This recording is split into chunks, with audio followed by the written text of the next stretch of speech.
बिस्मिल्लाहिर्रहमानिर्रहीम। अस्सलामु अलैकुम। कही अनकही के साथ वजी अहमद सिद्दीकी आपकी खिदमत में हाजिर है। आर्मी चीफ के तकर्रुर का मसला हल होने में नहीं आ रहा या लोगों की बेचैनी बढ़ती जा रही है।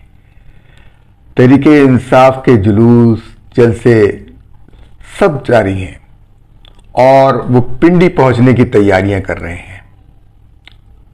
अब जो दिन हैं वो करीब आ रहे हैं।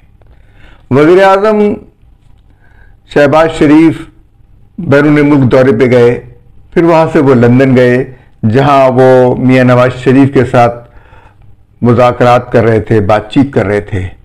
कहा जा रहा है कि वो बीमार हो गए हैं, इसलिए उसकी वजह से वो लंदन में रुक गए हैं। कुछ समझ में नहीं आता कि मौमा क्या है। शहबाज शरीफ साहब लंदन में रुके हैं, फैसला उनको करना है कि आर्मी चीफ कौन होगा और वो समरी भेजेंगे सदर को, और सदर जो है वो रस्मी तौर पर उसकी मंजूरी देंगे और उसके बाद नए आर्मी चीफ का तकर्रुर हो जाएगा। ये खबर भी थी कि मियां नवाज शरीफ को सिफारती पासपोर्ट मिल गया है, तो वो भी मुमकिन था कि वापस आ जाएं।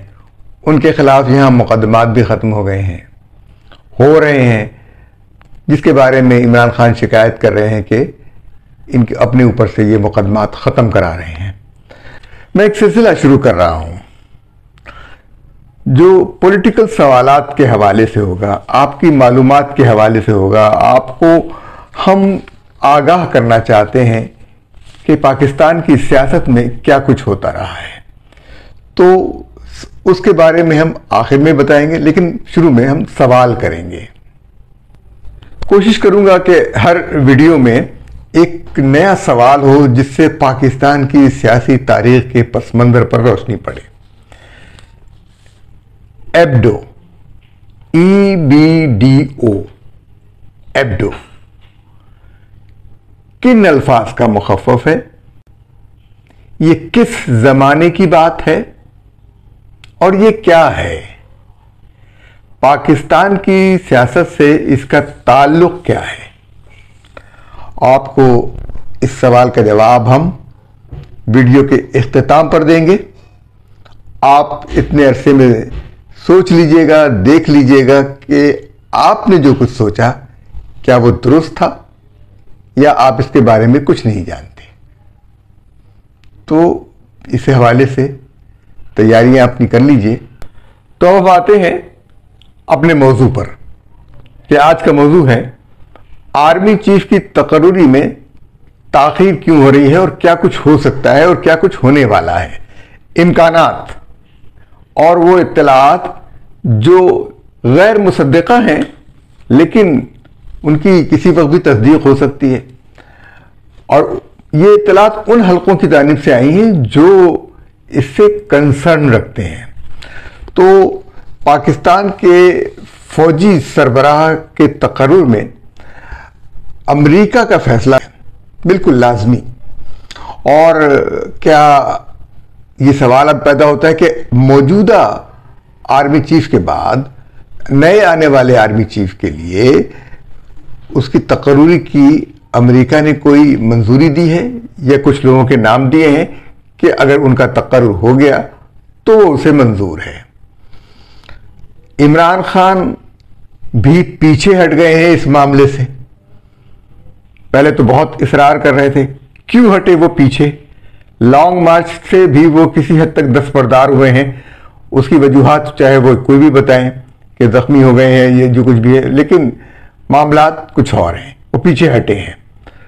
और इमरान खान कायदे हिज़्ब इख्तिलाफ क्यों नहीं बने? अगर वो बनते तो इस तकर्रुरी में वो शरीक होते। वो जानबूझ के ये नहीं कर रहे। मामला कुछ और है।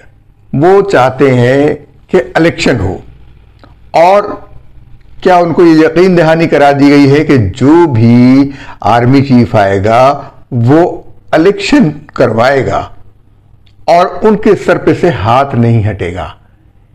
क्या इस किस्म की कोई यकीन दहानी कराई है कि इमरान खान जो है वो परेशान भी हैं लेकिन पीछे हटे हैं? और शाह महमूद कुरैशी जो है वो उस जुलूस को लेकर आगे चल रहे हैं। और इस जख्मी हालत में अगर वाकईतन ये बात तस्लीम कर ली जाए कि वो जख्मी है और छर्रों का जख्म या जो जख्म दिखाए गए हैं एक्सरे में, उन जख्मों को मुंतमिल होने में ज़्यादा देर नहीं लगती, वरना कोई इस तरह की कोई बात नहीं है। तो वो पिंडी में वाकई पहुंचेंगे। आर्मी चीफ के तकर्रुर से पहले पहले वो पिंडी में मौजूद होंगे अपना दबाव बढ़ाने के लिए।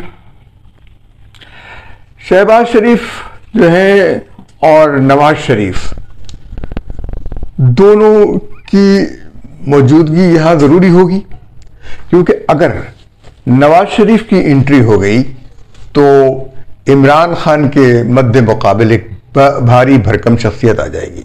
अभी तक तो सिर्फ इमरान खान मैदान में दौड़ रहे थे अकेले, क्योंकि उनके मद्दे मुकाबिल कोई नहीं था। इमरान खान के मद्दे मुकाबिल बेनज़ीर होती, इमरान खान के मद्दे मुकाबिल नवाज शरीफ होते, तो भारी भरकम शख्सियात होती हैं। तो वो अभी इस वक्त कोई उनके मुकाबले की शख्सियत मैदान में नहीं थी, और नवाज शरीफ को नाअहल करके जो है मैदान से इसीलिए हटाया गया कि उनके मुकाबले की शख्सियत ना आए। तो अब नवाज शरीफ वापस आ रहे हैं उनके मुकाबले की शख्सियत बनकर। ये इत्तलात हैं कि आर्मी चीफ सीनियर आदमी होगा, जो सीनियर मोस्ट आदमी होगा उसको ही आर्मी चीफ और chairman joint chief of staff बनाया जाएगा। ये तय हो गया कि जो भी सीनियर मोस्ट होगा उसे आर्मी चीफ बनाया जाएगा। माजी में जब सियासतदानों ने आर्मी चीफ को की तकर्री की है और एक जूनियर अफसर को सीनियर अफसरान पर तरजीह देते हुए उसको सुपरसीड कराते हुए लाए हैं, तो उसने माशाल्लाह लगाया है, वो सियासी अज़ाइम के साथ आया है। अय्यूब खान मेजर जनरल थे, बहुत नीचे थे और कायदे आज़म उनको पसंद नहीं करते थे और कहा था कि ये सियासी अज़ाइम रखता है, और अंग्रेज आर्मी चीफ ने भी यही कहा था कि ये सियासी अज़ाइम रखता है। लेकिन इसके बावजूद उनको सुपरसीड करके, अच्छा जनरल अकबर खान के बारे में भी यही कहा था, लेकिन जनरल अकबर खान बेचारे को हटा दिया गया और दूसरे जो उनकी जगह आने वाले थे वो एक झंगशाही में हादसे में मारे गए और ये junior major general Pakistan army का चीफ बन गया, कमांडर इन चीफ बन गया और मुल्क के ऊपर मार्शल्लाह मुसल्लत कर दिया। दूसरी जानिब जुल्फ़िकार अली भुट्टो साहब, उन्होंने सबको सुपरसीड कराते हुए जूनियर अफसर जनरल ज़ियाउल हक को प्रमोट किया और उसने माशाल्लाह लगा दिया, और इनको बार बार 1977 में माशाल्लाह लगाने के लिए कहता रहा और फिर 3 शहरों में माशाल्लाह लगाया गया और उसके बाद फिर पूरे मुल्क में माशाल्लाह लग गया। नवाज शरीफ ने परवेज मुशर्रफ को सीनियर पर तरजीह दी, एक जूनियर अफसर को आर्मी चीफ बनाया और उसने कारगिल की जंग इनको बगैर बताए लड़ी, शर्मिंदगी का सामना करना पड़ा। उसके बाद इसने उन्हीं को किक आउट कर दिया, इनके ऊपर गद्दारी का मुकदमा कायम कर दिया, इनके ऊपर तैयारे अगवा का मुकदमा कायम कर दिया और इनको जहाज में हथकड़ी डाल के पहना के बिठा दिया। ये उस शख्स ने किया जिसको तमाम सीनियर अफसरान से सुपरसीड कराते हुए इन्होंने आर्मी चीफ बनाया था। इस तरीके से अगर आर्मी चीफ बनते रहे तो सियासतदानों का मामला जो है वो खराब होगा। यदि सुपरसीड करके आप लाए, वफादार नहीं रहे, तो इसलिए जरूरी है कि इस मामले में भी सीनियर अफसर को कोई बनाया जाए और अब जूनियर्स को प्रमोट करने की जरूरत नहीं है। अब ये सवाल पैदा होता है क्योंकि ये काम असल में होता था अमेरिका की मर्जी के मुताबिक। अमेरिका कहता था कि उस जूनियर को लाओ जो हमारी मर्जी के मुताबिक चलेगा। ये अमेरिका की फरमाइश होती थी, इसीलिए वो अमेरिका का वफादार होता था। इसलिए अब अगर ये फैसला किया जा रहा है तो क्या अमेरिका इसमें कोई मदाखलत नहीं करेगा? ये जरा बहुत मुश्किल सवाल है कि अगर, या फिर अमेरिका ही की मर्जी है ये।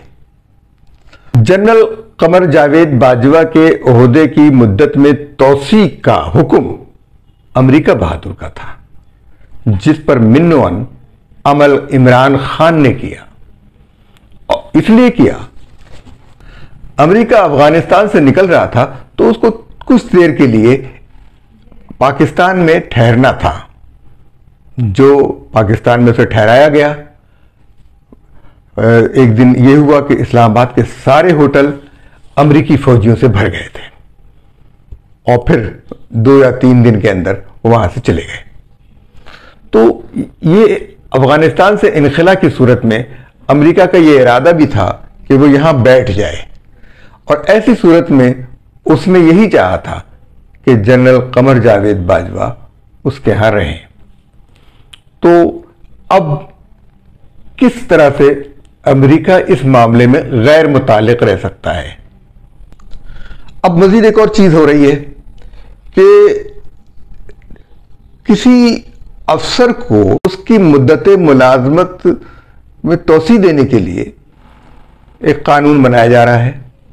जो एक्ट बना था उसमें तरमीम की जा रही है। असल में ये जो आर्मी एक्ट में तरमीम के लिए जो हुकूमत ने फैसले किए वो बहुत कानूनी पहलू नहीं रखते थे, गैर कानूनी पहलू उसके अंदर ज्यादा है। मसलन जब चीफ जस्टिस गुलजार अहमद ने आर्मी चीफ को तौसी दे दी, 3 महीने की तौसी दे दी, अदालत के पास ये इख्तियार ही नहीं है कि वो किसी ओहदे की मुद्दत में तौसी करे।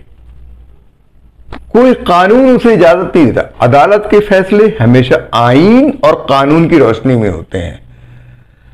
कोई बादशाह का कानून नहीं है, जंगल का कानून नहीं है। तो ये चीज चैलेंजेबल है। सोचा जाएगा कि ये किस तरह हुआ।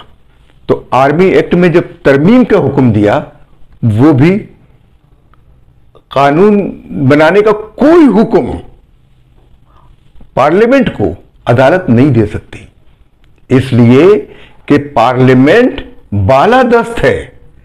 पार्लियामेंट कानून बनाती है, पार्लियामेंट आइन को बनाती है, पार्लियामेंट आइन में तरमीम करती है, तब अदालत उस पर अमल करती है। अदालत हुक्म नहीं दे सकती पार्लियामेंट को।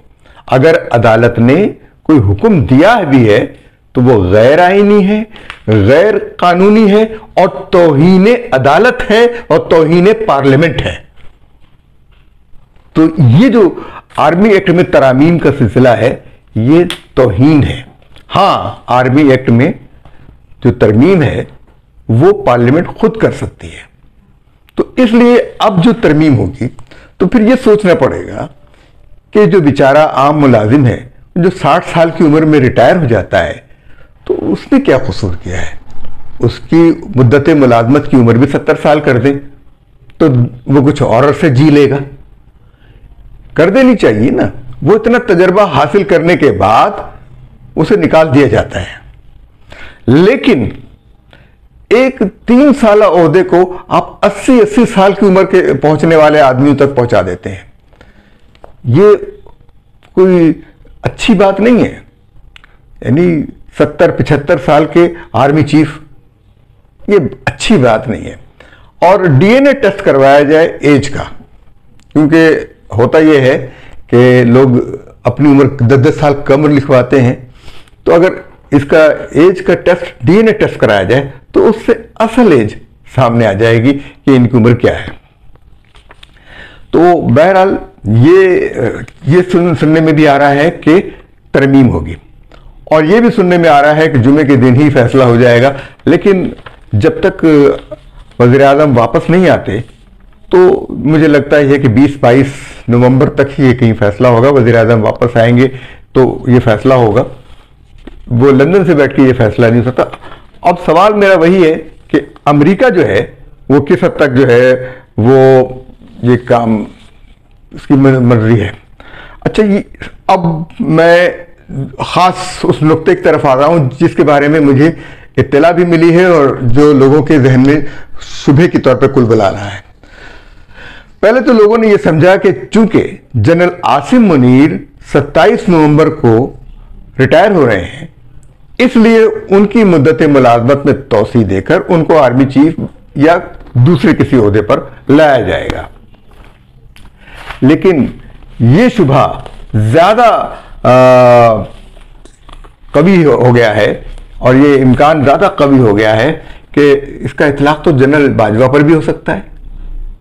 जनरल बाजवा की मुद्दत मुलाजमत में तोसी कर दी जाए तो जवाब यह आया कि वो तो अलविदाई मुलाकातें कर रहे हैं, तो कहीं हुकूमत तो कुछ भी कर सकती है, हुकूमत का फैसला कुछ भी हो सकता है।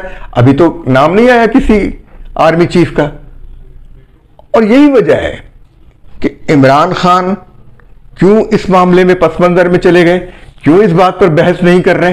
कहीं ना कहीं कोई ना कोई बात तय जरूर हुई है, पसे पर्दा कुछ है।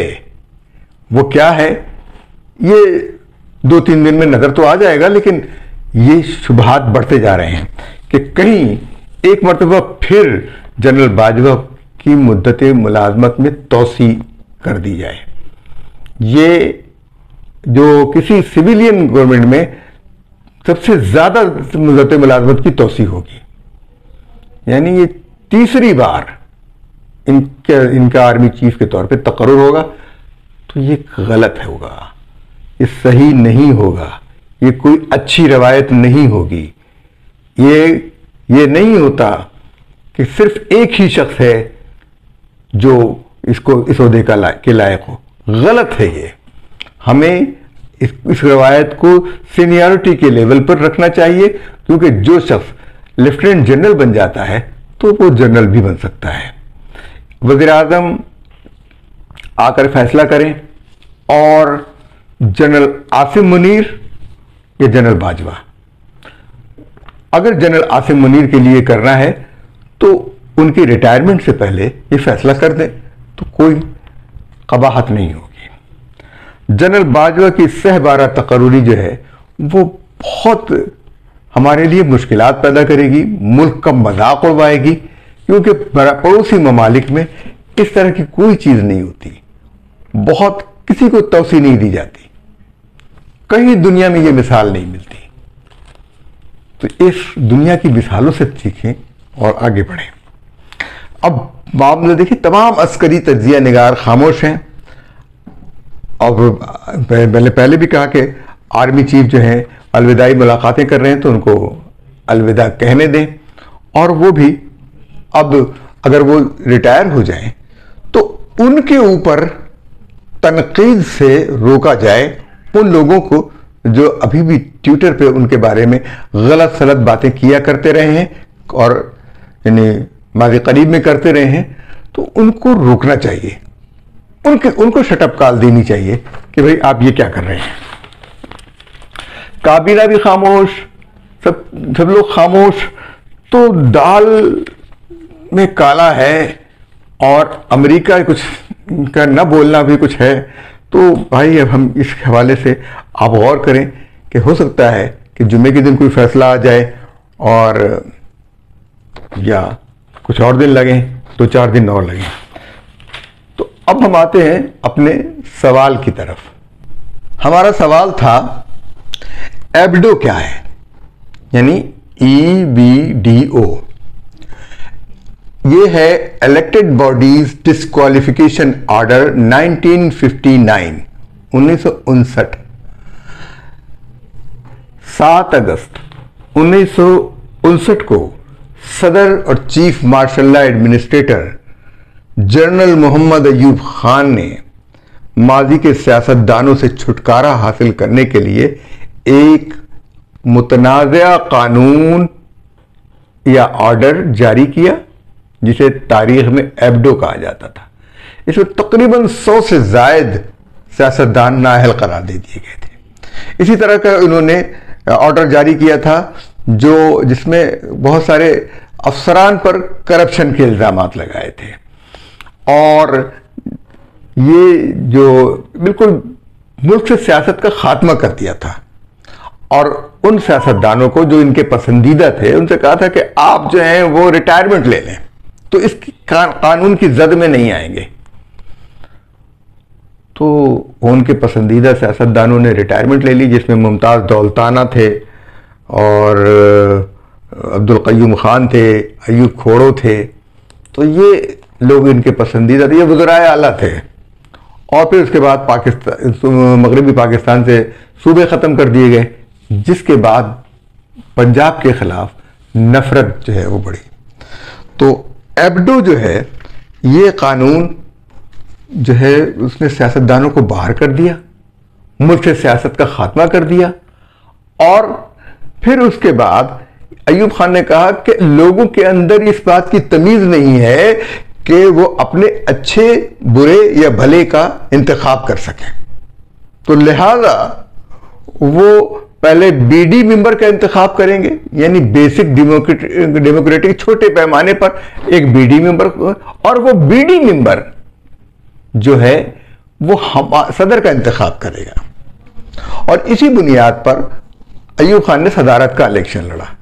ये एक बड़े पैमाने की धांधली थी जिसके अंदर बीडी मेंबर्स को खरीदा गया, क्योंकि बीडी मेंबर्स अगर वो फातिमा जिन्ना के हामी थे, क्योंकि फातिमा जिन्ना ने अयूब खान के मुकाबले पे इलेक्शन लड़ा, जिनको अयूब खान के चमचों ने गद्दार कहा, अयूब खान ने गद्दार कहा, भारत का एजेंट तक कहा। तो आप सोचिए कायद आज़म की बहन को जब ये इल्ज़ाम लगा सकते हैं तो फिर क्या हुआ। तो ये एबडो का कानून जो है मजबूर होकर खुद अयूब खान ने अपने ही हाथों जो है 31 सितंबर 1966 को ख़त्म किया। तो ये आज का सवाल उसका जवाब था। इजाज़त दीजिए, आइंदा प्रोग्राम तक अल्लाह हाफिज़।